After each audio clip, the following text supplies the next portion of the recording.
Retro.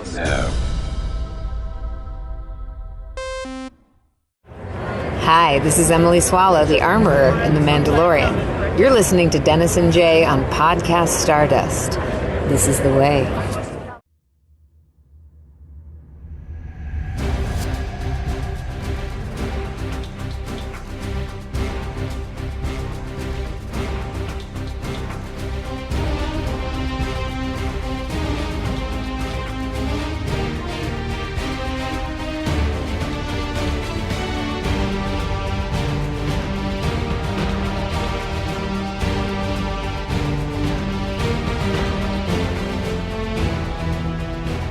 Welcome to Podcast Stardust. This is the fully armed and operational podcast dedicated to Star Wars news, reviews, and discussion. I'm Dennis Keithley. And I'm Jay Krebs. And we are starting off this week with a look at episode 3 of The Ninth Jedi. But before we get into the adventures of Cara, Jay, you want to go ahead and remind everybody where we can be found on social media? Sure thing, Dennis. We are on Facebook and Instagram at Podcast Stardust. All right. The dish is aligned, the signal's boosted to maximum output, the shield is down, and we are now broadcasting to the galaxy. So this is our discussion of episode 3 of The Ninth Jedi, which is called Voice from the Past. So before we get into some more spoilery details, Jay, what was your overall thoughts on this episode of The Ninth Jedi? I really found myself getting more hooked, Dennis, because the first couple of episodes were good. And I was like, all right, I like this. It's a lot better than, what we had said we had anticipated, and not being negative. But this one kind of hooked me. I'm not going to lie. And I think one of the things that really pulled me in was, without getting into spoilers, was just Cara learning more about her father and his history with his master, because we were hinted about that, obviously, in the last episode. And there were some things that were said that were leaving Cara very distraught. But I really liked how the episode gave us that insight into who Zhima was and what shaped him. And I think it adds a whole new layer to Cara too, because you're not just looking at her journey in the present anymore, and you start to understand that there's history behind her and her family. So I really, really like that. And there was some moments that were kind of tense. I mean, you knew eventually what was going to happen, but I just thought that the storytelling itself kept me engaged. And I really wanted to know what's going to happen next. So I really enjoyed the episode. But what about you? Yeah, the detail that you get, like when you click on this episode on Disney Plus, is that they're working to rescue the survivors from the attack from the previous episode. So we can talk about that a little bit without really spoiling any of the details here. And so that was cool. There was these asteroids that were coming, impacting Bibin from this blast from the kyber cannon from the last episode. So watching them trying to rescue everyone, I like the urgency and the way that they were handling all of that. I'm with you. The information and storytelling behind Cara's father Zhima was well done and intriguing and captivating. It was a story that had, I don't use the same word again, intrigue to it, and didn't answer all the questions that were raised in the previous episode. And we'll get into a bit more of that as we get into the spoiler discussion. But there was a saber fight in the middle of this episode, which was, I think, perhaps the best saber action yet in The Ninth Jedi in any of the episodes we had. And I really enjoyed all of that. It's kind of interesting because, I hate to keep dumping on that episode from season 3 of Visions, but it didn't do a lot that felt like Star Wars. And one of the criticisms that I have about The Ninth Jedi is that it doesn't use as much, one-for-one Star Wars imagery in it. And we got lightsabers, we get some starships, but there's not like there's Star Destroyers. It's not like there's Mon Calamari cruisers or anything like that. We don't see X-Wings and stuff like this. But it's a space opera setting. And, especially in the last episode with the way the kyber cannon fired, that was like Starkiller Base all over again, with the way that the blast traveled through space and stuff like that. But there was a few other things they did in here that were very Star Wars in this episode. And so I really appreciated the way that they kind of added those additional touchdowns. There's a wipe in the middle of this episode that is like, oh, they're going to that trick, as they went from one moment to another and stuff. So, good catch. I didn't catch that. Yeah. So that was, I noticed that. And we're recording this later than usual because, as I said in our news episode that came out this past Friday, I had an internet outage in my area, and so we got delayed on all of our recording, and I had to go back and rewatch the second half of the episode. I was doing my notes while watching it the first time at my computer, and then I watched the rest of it on my phone, and I could not access my dock to do the notes. But yesterday I went back and rewatched that second half, and that's when I noticed the wipe. But at any rate, I'm with you. It's I had apprehension about this series before we started it, but every episode has done something to allay the doubts that I've had. Mm-hmm. And this is, like I said, it's not my favorite Star Wars thing ever. Probably not my top 10 favorite Star Wars things ever, but it is a worthy series. And I agree. yeah, and on the one hand, it would be cool if we could get something like this that featured some of our classic Star Wars heroes, Luke, Han, Leia, whatever, just get more animation, or Clone Wars or whatever. But on the other hand, it's nice to have this and it's free of the baggage of everything that comes with the canon, Mm-hmm. It's a good way to because, put it. right. I mean, they're not going to do anything in this series. Well, I mean, if they did tell a Luke, Han, and Leia story, well, we know they aren't going to, none of those characters are really at risk in that story because we know what their ultimate fates are and where they end up from the movies and everything that came. And meanwhile, they aren't likely to hand over the fates of Rey, Finn, and Poe to these creators in there, but giving us all new characters in a new setting with some things that we don't know all the details of. Like, again, this mystery around Nawaam and what's going on with Zhima allows them to tell a big story that matters, that means something. Mm-hmm. So, Yeah, maybe I not agree. for our canon, but it's a story that has some sort of consequences to it. So that's, Yeah. I do appreciate that. Yeah, me too. It does a great job of building on the mystery that they've Mm-hmm. established and then makes you want to know where all of it's heading, which is Mm-hmm. great. And I really found that I have come to like the overall tone of the series. It because like you said, it feels very much like Star Wars, but it's also not afraid to be its own thing. So, Yeah. Yeah. yeah.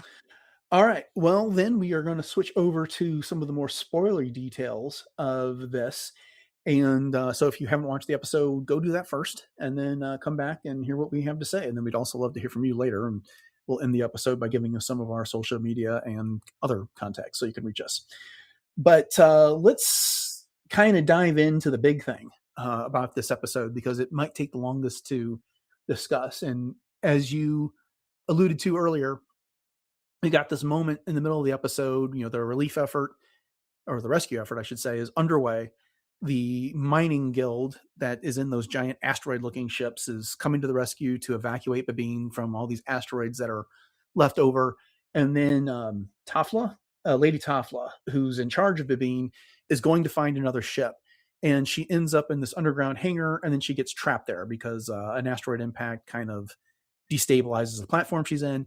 And then Kara, Juro, and Kwana come to her aid, and she gets stuck in a below ground hangar, her being Lady Tafflah with Kara. And so Tafflah tells the story of the incident that happened, which is what led to Zima's departing Bibin and the disbanding of the Jedi Order here. What'd you think about this story? Well, what I liked about it and what made it really work for me is that Taffla wasn't just sitting Kara down and saying, "Here's what happened." Right? I Mm-hmm. mean, she's carrying a lot of emotional baggage from that time, and there's a lot of resentment. And obviously, we're seeing distrust of the Jedi, all kind of part of this conversation. And so when she's talking to Kara about it, it's not just like an objective history lesson, but she's just telling it through her own lens. Mm-hmm. And I think that that's what really hooked me about it because you could tell that there was a lot of emotional investment on Tafla's part in what was going on. And there was, as she ended up, revealing to Kara, there may have been some misunderstanding as well to what actually happened. Mm-hmm. But, it all shaped what went forward from that moment. And it still leaves us with that little bit of uncertainty, like you said, because even though we saw the story, quote unquote, there was still some details of that were left unsaid. And it reminded me a lot of when Zeb and Callus were stuck together, in that cave, and then they started talking to each other about things and whatnot. And this was kind of forced upon Tafflah and Kara to sort of do the same thing. Mm-hmm. Yeah, I like how you put it, that this was an emotional time for Tafflah. And you can tell that by the way she's narrating it, because while she's narrating it, we're getting all these images of everything that happened between Zhima, Reno, and Juro was there and the like. But she's not being judgmental, because she figures out that, or Kara reveals that Zhima was her father in all of this. And so, she's trying to handle her own emotions, but at the same time respect that she's talking to this guy's daughter, Sure. so it's represented. And okay, but it's a fascinating history. So, just to recap it a little bit so we can discuss some of the details. This was after the Jedi Order was pretty much wiped out in the galaxy. The Sith were, for the most part, gone. And she says there was only about 50 Jedi Masters left. And you had Reno that came to Bibin in order to rebuild the Order. And Juro and Zhima were some of his first students. And eventually they became Jedi in their own rights, and they were asked to take on Padawans.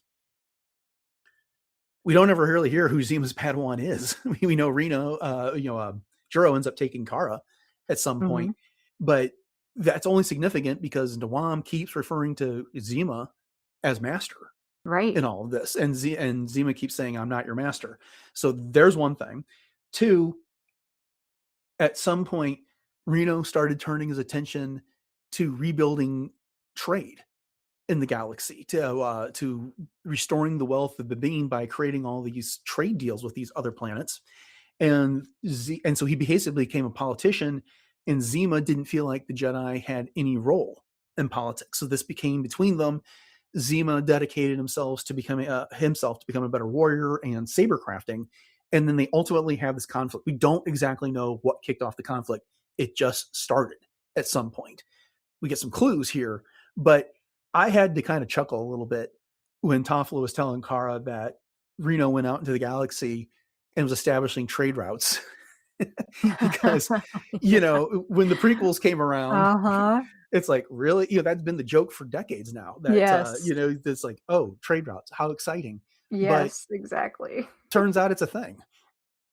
It is a thing. And, and obviously Zhima, I shouldn't say obviously. I mean, there was some big hints given to us that there was also some maybe shady or underhanded kind of things that were going on, and that Zhima did not agree with Reno doing what he was doing, because Kara runs across those people. They were in carbonite, right? I mean, that's what we're led to believe. Right. So after the story's over and they've been rescued by Juro and Kwana, they get aboard this ship, which turns out it was Reno's ship. And while they're powering the thing up, Kara asks if she can explore the ship a bit. When she goes into the hold and she finds these various politicians from these other worlds that Reno had set trade deals up with, and they've been frozen in carbonite. So it looks like Reno essentially deposed them on their planets and appointed a successor that he then favored, that he then negotiated a favorable trade deal with. And so this leads Juro to suspect that, he fell to the dark side. Exactly. Yeah. And Kara's reaction to that, my understanding was that she tried to maybe activate the depowering of the carbon. She's like, oh no, it might have been too long. And I thought, what are you doing? Like, don't touch things. Don't touch that. Well, and that's kind of like, they basically reused that idea from that episode of Visions from season 3, when the little droid, whose name I can't remember off the top of my head, had been trying to rescue his master for like decades. But when they finally get the way cleared, they find out that the life support had failed a long time ago. And so the droid's master had passed away. And, and that's one of the callbacks I was talking to earlier to classic Star Wars, the idea of carbon freezing sickness that they thought that Han might have suffered because he'd been in carbon for so long. And that's why he was temporarily blinded, but his sight would return in time. Turns out you can't stay in carbonite indefinitely. That, it can in fact be too long. Yeah. Which is creepy in and of itself, just to be able to find those, because basically it's almost like mummified at that point in a Yeah. way. Yeah. I also loved but the thing I was talking about in the non-spoiler portion of the discussion, the lightsaber battle, they showed this fight between Zima and Reno, and we don't know exactly what kicked off the fight, other than Tafflah saying they had a disagreement over what the Jedi should be doing. Zima didn't believe that they had any role in politics, and Reno was dedicating himself to building up this trade to restore economic activity in the galaxy here to make everybody stronger.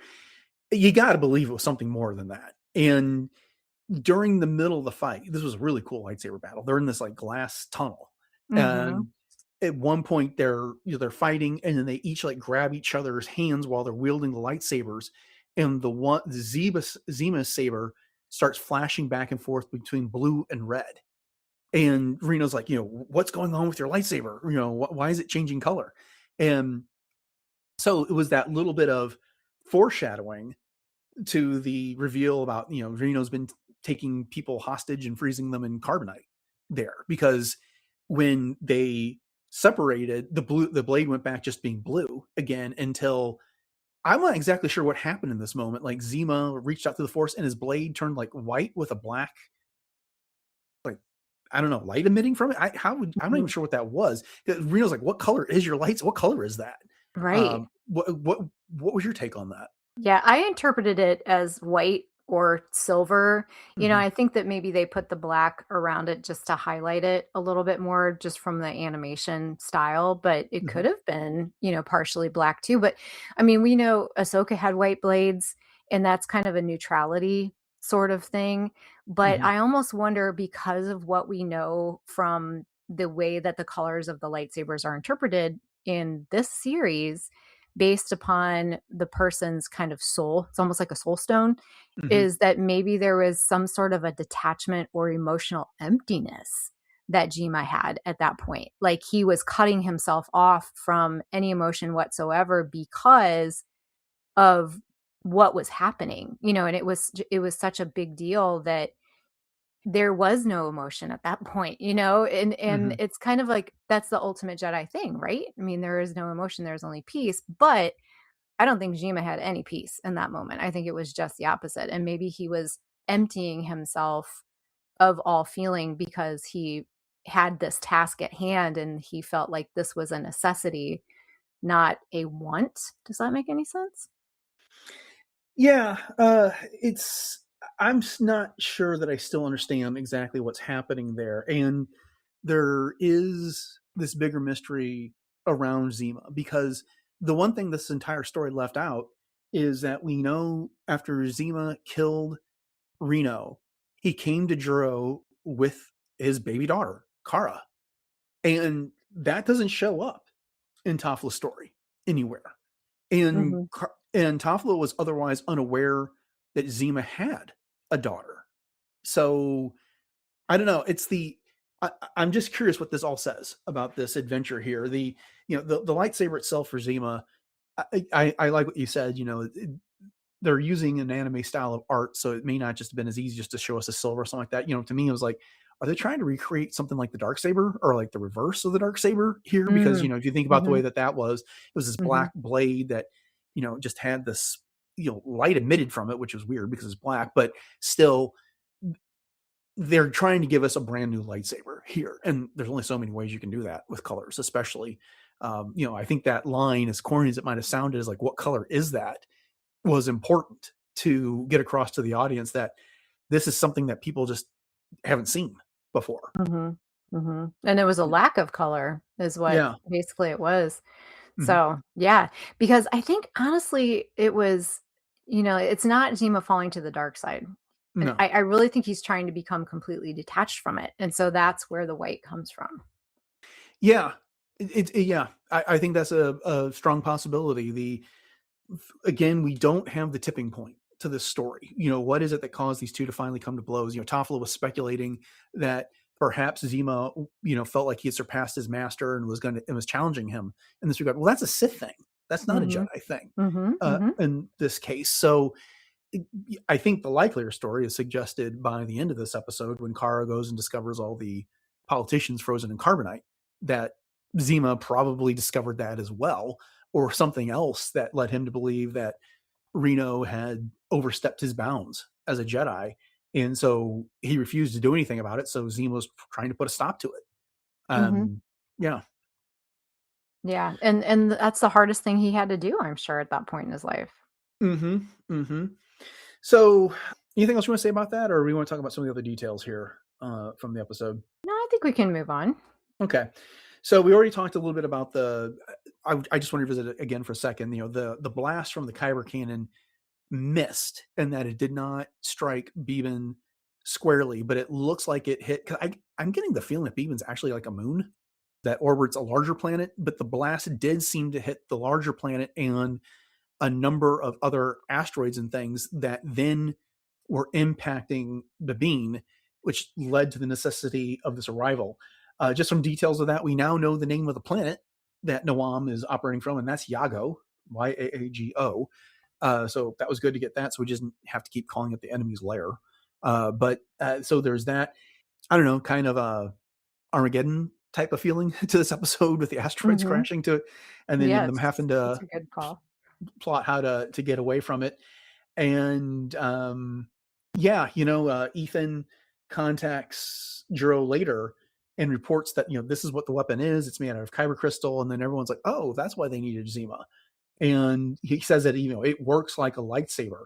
So they were basically saying all the things that we were inferring in that regard. But anyway, Hmm. what else did you think about the evacuation and the reveal about the cannon that Ethan makes? Well, the canon itself, Jima was brought in because he's one of the few people who understands kyber well enough to stabilize it. So that's what he was Mm-hmm. doing, in the last episode.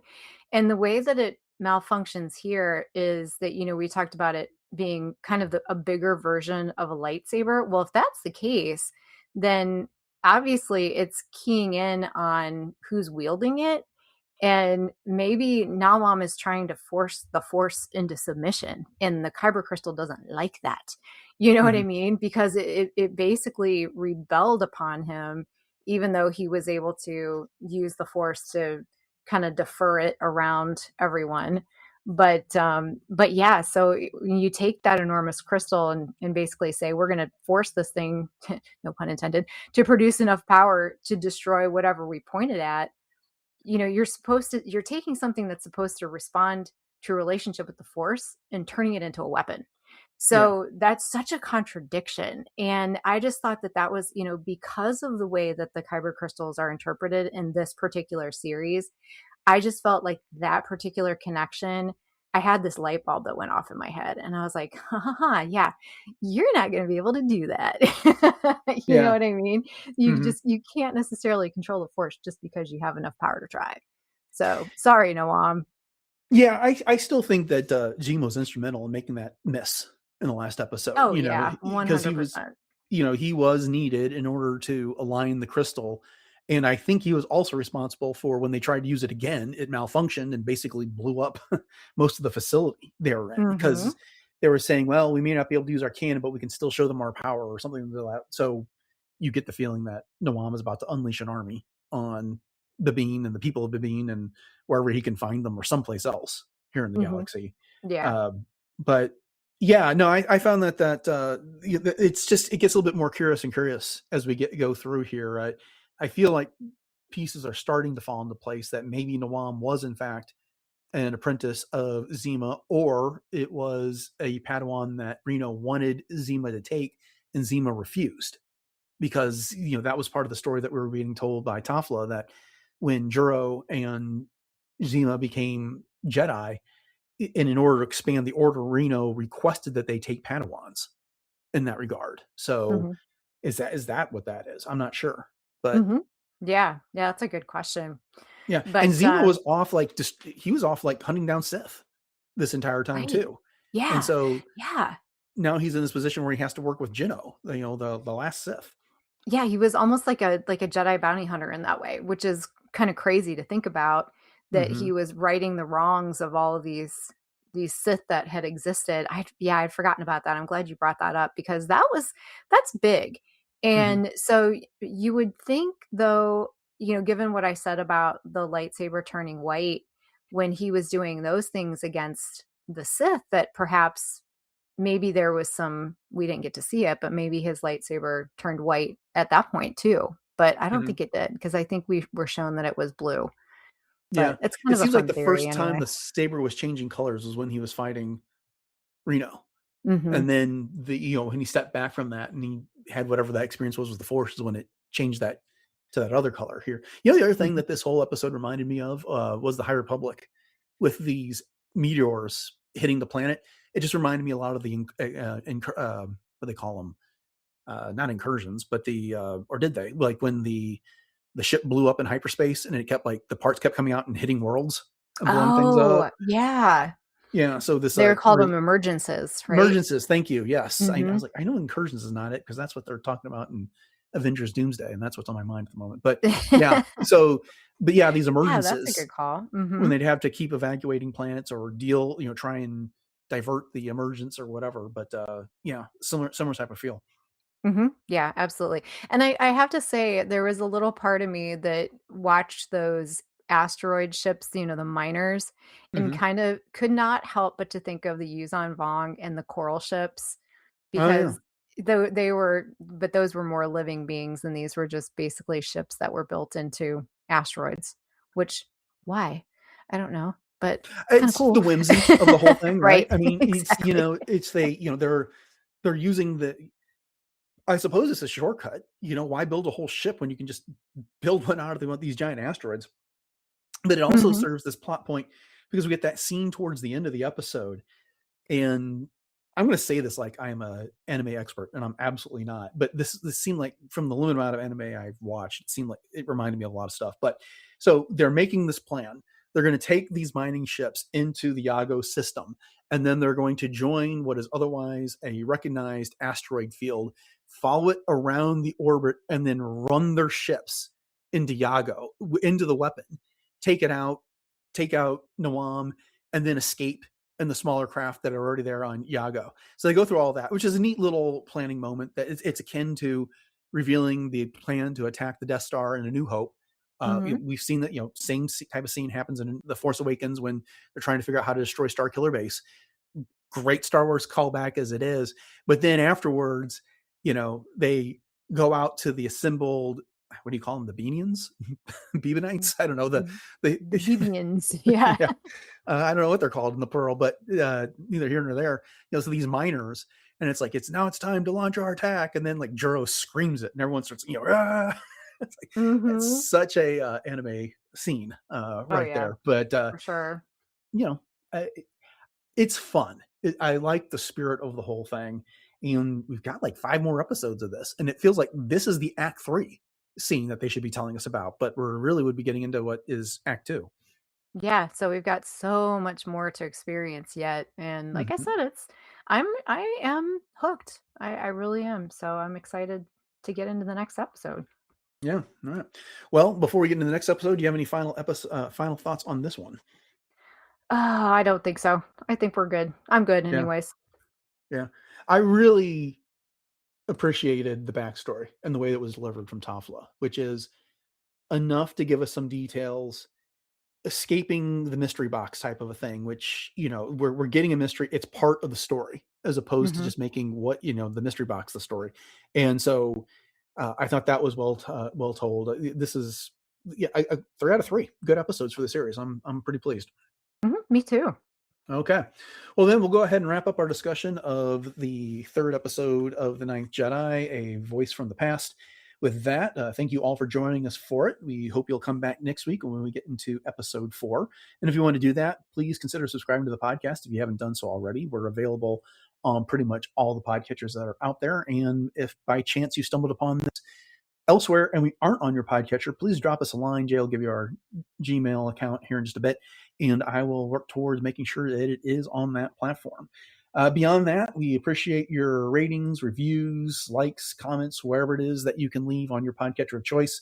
Those things, when I find them, I like to interact with them, and it does help the show get noticed by others.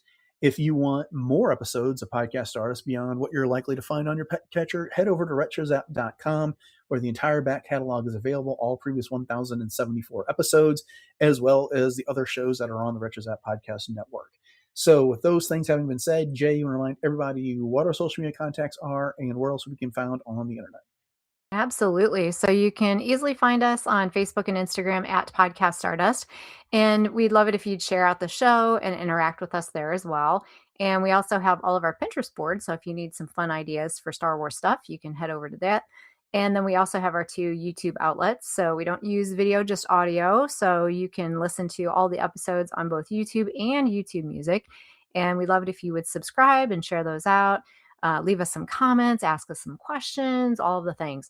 And speaking of questions, we started asking for listener questions again because some of you all have said, hey, that was a great listener episode or listener question episode. Why don't you guys do another one? Well, we need questions. So please send them to us. And you can also drop us any of your other thoughts at podcaststardust@gmail.com. So that's the email that you want to use for all of that. And then if you want to pick up some Podcast Stardust merch, we have a TeePublic store, and the link to that is in our show notes. And you can pick from 7 different show logo designs. So whatever trips your fancy, we've got it over there on a t-shirt, a sweatshirt, and lots of other fun stuff as well. Okay, upcoming on the show on Wednesday, it is the next installment of World Between Worlds, where Jay rounds up Star Wars fashion and lifestyle finds from around the galaxy and shares those with us. And then on Friday, we'll be ending the week with a look at some recent Star Wars news. So, with that said, thanks for listening to episode 1075 of Podcast Stardust, everyone. Have a great week, and until next time, may the Force